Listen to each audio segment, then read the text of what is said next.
Hello, नमस्कार दोस्तों। मैं हूँ तृप्ति पांडे और आज मैं आप सभी के साथ शेयर करने वाली हूँ इंग्लिश पोट्री। और इंग्लिश पोट्री ये फ्लेमिंगो बुक से है और साथ ही साथ एनसीईआरटी की है। इसमें यूपी बोर्ड और सीबीएसई बोर्ड सभी बच्चों के लिए है। ये पोएट आप सभी देख सकते हैं और समझ सकते हैं, सभी के लिए है। चलिए आज हम देखते हैं डस्ट ऑफ स्नो का मतलब क्या होता है। डस्ट का मतलब कण, ऑफ मतलब के, स्नो का मतलब बर्फ़। तो बर्फ़ के कण के बारे में पढ़ने वाले हैं। इससे पहले हम जान लेते हैं कि डस्ट ऑफ स्नो को किसने लिखा हुआ था। तो यहाँ पर आप देख रहे हैं एक पिक्चर जो कि लिखा गया है रॉबर्ट फ्रॉस्ट के। आपको पिक्चर के ऊपर लिखा दिख रहा है रॉबर्ट फ्रॉस्ट। ये चीज़ें आपको दिख रही हैं रॉबर्ट फ्रॉस्ट। तो एक यहाँ पर आपको एक पोएट दिख रहे हैं। इन्हीं पोएट की वजह से आज हम जो चैप्टर पढ़ने वाले हैं डस्ट ऑफ स्नो, इन्होंने ही लिखा हुआ है। रॉबर्ट फ्रॉस्ट एक पोएट थे, फेमस पोएट थे, जो बहुत ही अच्छी कविताएं लिखते थे और साथ ही साथ मोटिवेशनल कविताएं भी लिखते थे। ठीक है, तो यहाँ पर आप देख सकते हैं कि रॉबर्ट फ्रॉस्ट का जन्म 26 मार्च 1874 ईस्वी में हुआ था। कहाँ पर हुआ था? यूएस में हुआ था। इनका जन्म कब हुआ था? 26 मार्च 1874 ईस्वी में हुआ था। और इनका देहावसान 29 जनवरी 1963 ईस्वी में ही हुआ था। ठीक है, और लगातार इन्होंने अपने जीवन को और हम सभी को, जो कि आज हमारे दिल में, हमारे दिमाग में यादगार रूप में है, जो कभी नहीं भुलाए जा सकते हैं, ऐसे पोएट 88 वर्ष की उम्र में अब हमारी पवित्र धरती से स्वर्ग सिधार गए। ठीक है, यहाँ पर ऑक्यूपेशन क्या है इनका? पोएट प्ले राइट है। ठीक है, ये प्ले राइट। और इनका जो खास मैटर है ना, वो सबसे इंटरेस्टिंग फैक्ट ये है कि इनको कॉलेज डिग्री पर बिल्कुल भी यकीन नहीं था। इन्होंने कभी नहीं कहा कि कॉलेज डिग्री एक ऐसी कुंजी है जो हमारे सफलता के लिए बहुत अच्छी होती है। हमें कुछ भी करने से पहले कॉलेज की डिग्री जानना ज़रूरी होता है, ऐसा इनके हिसाब से बिल्कुल नहीं था। इन्होंने कहा अगर खुद को प्रूव करना है ना, तो अपने कॉन्फिडेंस को बनाओ और अपने नॉलेज को बढ़ाओ। डिग्री लेने की कोई ज़रूरत नहीं होती है। किसी भी आदमी को सफल बनने के लिए डिग्री की ज़रूरत नहीं पड़ती है। उसको अगर ज़रूरत पड़ती है तो सिर्फ और सिर्फ आत्मविश्वास की, कॉन्फिडेंस होना चाहिए। आप किसी भी कार्य को कर रहे हो, कोई भी कार्य बड़ा या छोटा नहीं होता है।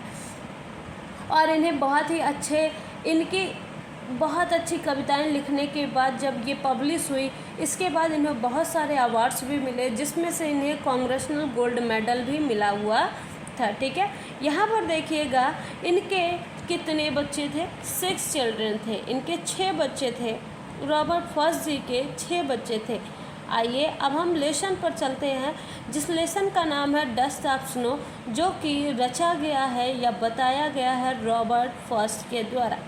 पोएट रॉबर्ट फ्रॉस्ट ने ही इस पोएम को लिखा हुआ था, जिसका नाम डस्ट ऑफ स्नो है। इसका मतलब है बर्फ़ के कण। तो यहाँ इस पोएम के बारे में मैं आप सभी को बताना चाहती हूँ कि इस पूरे पोएम का मोटिवेशन क्या है। आज की दुनिया में जितने भी लोग होते हैं, बड़े हों या छोटे हों, या आपके पड़ोसी हों, आपके रिश्तेदार हों, कोई आपका खास चहेता हो, वो क्या करता है कि अपशगुन नाम की चीज़ें हमेशा अपने दिमाग में बांधे रखता है। अगर हम रास्ते में कहीं जा रहे हैं या अचानक से घर से निकल रहे हैं, हमें कुछ इम्पोर्टेंट डील्स करनी है या कुछ इम्पोर्टेंट मैसेज देना है या कुछ बहुत ही अच्छा करने के लिए किसी सफलता के कार्य से बाहर जा रहे हैं, तो हम देखते हैं कि यहाँ पर बहुत सारे लोग होते हैं, वो छींकने के बाद नहीं जाते हैं। अगर अचानक से कोई छींक देता है तो वहाँ से वो नहीं जाते हैं। या कोई ऐसी स्त्री सामने दिख जाती है जिसका पति ना हो, अर्थात एक विधवा स्त्री दिख जाती है, तो भी वो वहाँ पर नहीं रुकते हैं। वो अपने काम के लिए बाहर नहीं जाते हैं, वापस अपने घर आते हैं और समटाइम्स लेटर वो वहाँ से जाते हैं। कभी कभी तो ऐसा होता है कि अचानक से वो जा रहे हैं और कोई क्या करता है, खाली बाल्टी रख देता है या फिर कुछ भी रख देता है, तो वो क्या करते हैं, वापस आ जाते हैं। तो कुछ लोग ऐसे ही अंधविश्वासी होते हैं जो क्या करते हैं, छोटी छोटी बातों को अपने माइंड में सेट कर लेते हैं और ये समझते हैं कि अगर मैंने इसके बाद कुछ अच्छा किया तो वो मेरा अच्छा नहीं हो सकता है, जो कि ऐसे पॉसिबिलिटी नहीं है कि ऐसा हो। किसी के खाली बाल्टी के रख लेने से या किसी एक आदमी के सामने आ जाने से आपका दिन खराब हो, ऐसा कभी नहीं होता है। लेकिन मानने वाले इस चीज़ को मानते हैं कि अगर कोई आदमी सुबह दिख गया तो उस आदमी को दिखने के बाद हमारा दिन खराब जा सकता है या अच्छा जा सकता है या बहुत अच्छा जा सकता है। तो अगर बहुत अच्छा जाता है तो लोग सोचते हैं कि ये आदमी मुझे रोज़ सुबह उठते ही दिखे, और अगर बाई चांस ख़राब चला गया ना तो वो सोचते हैं हे भगवान, ये आदमी मुझे ज़िंदगी में कभी सुबह सुबह ना दिखे। तो ये सभी चीज़ें बच्चों आप सभी को नहीं माननी चाहिए, क्योंकि आप आगे की जनरेशन है और कोई भी आदमी अच्छा या बुरा नहीं होता है। बाकी सभी की किस्मत अलग अलग होती है। आपकी किस्मत कब करवट ले लेती है ये आपको भी नहीं पता और उसको भी नहीं पता।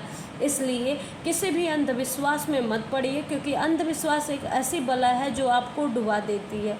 ठीक है, अगर सफलता पानी है तो उसके लिए आपको सिर्फ और सिर्फ क्या करना है, स्टडी करना है, नॉलेज पाना है, कॉन्फिडेंस लाना है। ये नहीं किसी के ऊपर आरोप कर दो, किसी के ऊपर कुछ कर दो तो इसके वजह से आपको कहीं आगे बढ़ने को मिलेगा, ऐसा कुछ नहीं होता है।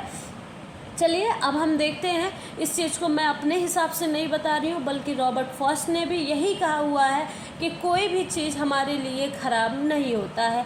हमें किसी भी चीज़ को देखकर ये रिएक्ट नहीं करना चाहिए कि आज हमारा दिन खराब जाएगा या ये चीज़ें हमारे लिए बहुत ही अहितकर हैं।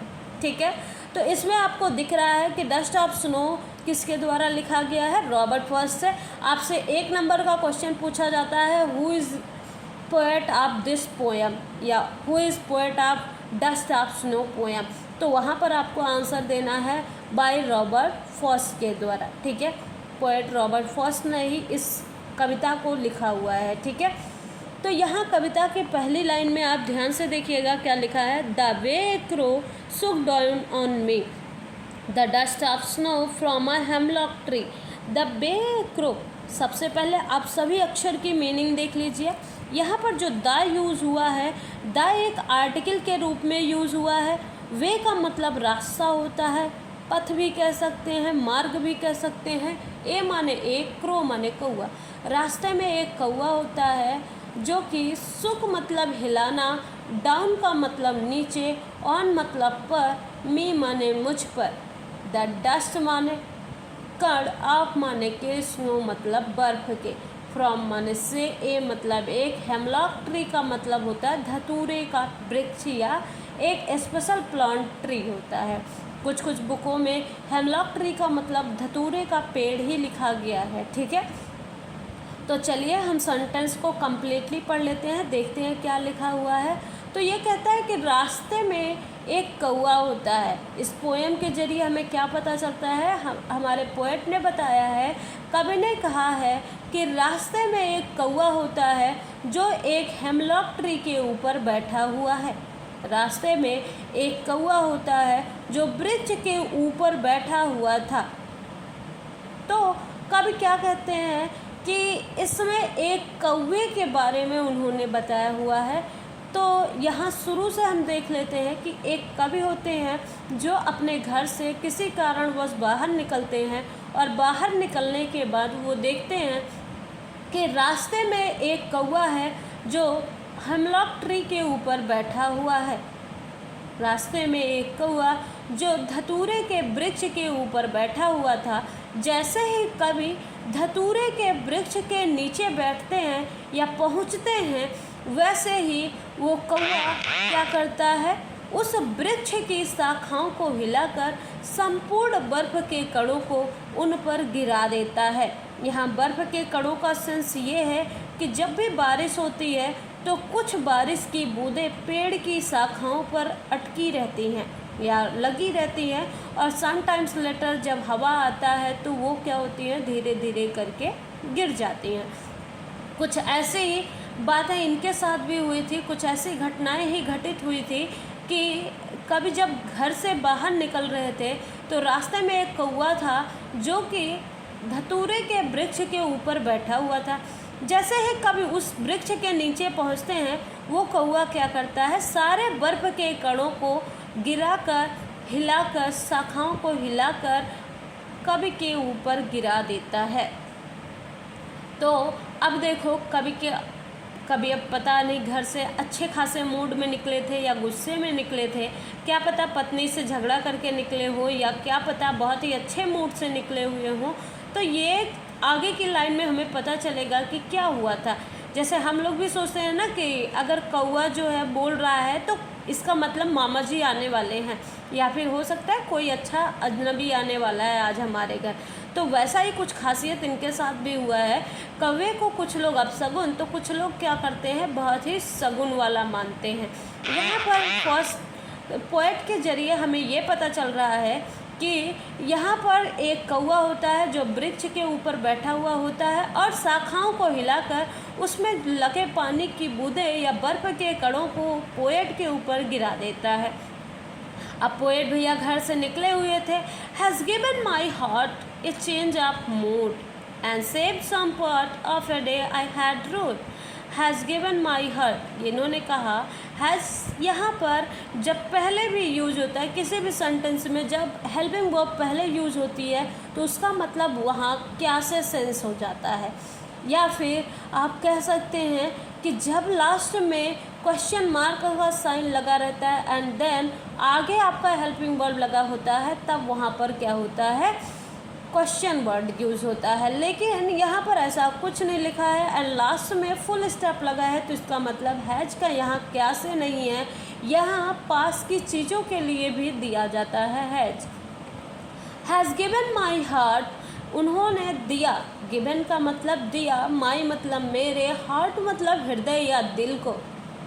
किसने दिया, कौवे ने क्या किया, मेरे दिल में दिया। ए चेंज ऑफ मूड, ए मतलब एक, चेंज मतलब परिवर्तन, ऑफ मतलब का की के, ना नी ने, तीनों होता है छो। मूड का मतलब होता है मनोदशा। अब क्या कहते हैं कवि जी कि has given my heart a change of mood. जब कौवे ने हेमलॉक ट्री की शाखाओं को हिलाकर उनके ऊपर बर्फ़ के कणों को गिराया तो क्या हुआ, अचानक से एकाएक काव्य की मनोदशा ही परिवर्तित हो गई। उनके हृदय में जो विकार थे, जो मनोदशाएं थी, उन सभी को उसने क्या कर दिया, परिवर्तन कर दिया। हो सकता है कभी बहुत ज़्यादा दुखी रहे हों, बहुत ज़्यादा खुश हो गए हों, या फिर हो सकता है बहुत खुश रहे हों, दुखी हो गए हों, क्योंकि अंधविश्वासी लोगों को क्या लगता है कि उनके साथ गलत होता है। तो यहाँ पर जो कह रहे हैं has given my heart a change of mood, उन्होंने क्या किया, मेरे हृदय की मनोदशाओं को परिवर्तित कर दिया and saved some part of a day, और मेरे दिन के कुछ भागों को बचा लिया। इसका सेंस ये है कि कभी बहुत ही दुखी रहते हैं, लेकिन जैसे ही उनके ऊपर बर्फ़ के कण गिरते हैं उनका दिन कुछ अच्छा बीतता है। एंड सेव्ड सम पार्ट, जिसके लिए उन्होंने कहा है कि उस कौवे ने क्या किया, सेव्ड कर लिया, बचा लिया, some part of a day, मेरे दिन के कुछ भागों को उस कौवे ने बचा लिया। जो खराब होने वाला था उस दिन के बचे हुए भागों को उसने बचा ही लिया। आई हैड रूड, मैं तो दुखी ही था, लेकिन उसने अचानक से बर्फ़ के कणों को मेरे ऊपर गिराकर मेरे दिन को कुछ अच्छा बना दिया। जिस पर मेरी मनोदशाएं अटकी हुई थी, जो मैं सोच रहा था, लगातार सोचे जा रहा था, वो अचानक से मनोदशाएं दूर हो गई। नहीं तो मैं पूरा दिन दुखी ही रहता, मेरा दिन का पूरा 24 घंटा दुख में ही बीतता। लेकिन इस कौवे ने क्या किया, मेरे कुछ दिन के भाग को बचा लिया। And some saved some part कह रहा है ना, कि इसका मतलब ये है कि उन्होंने, उस कौवे ने मेरे दिन के कुछ भागों को दुखी होने से बचा लिया और मैं कुछ टाइम तक खुश रह पाया। आई होप आप सभी को समझ में आया हो। इसी के साथ मैं तृप्ति पांडे आप सभी के साथ विदा लेती हूँ और आप मिलते हैं अगले वीडियो में, एक अच्छे से वीडियो में, जिसमें आपको इसका क्वेश्चन आंसर भी कराया जाएगा। Thank you.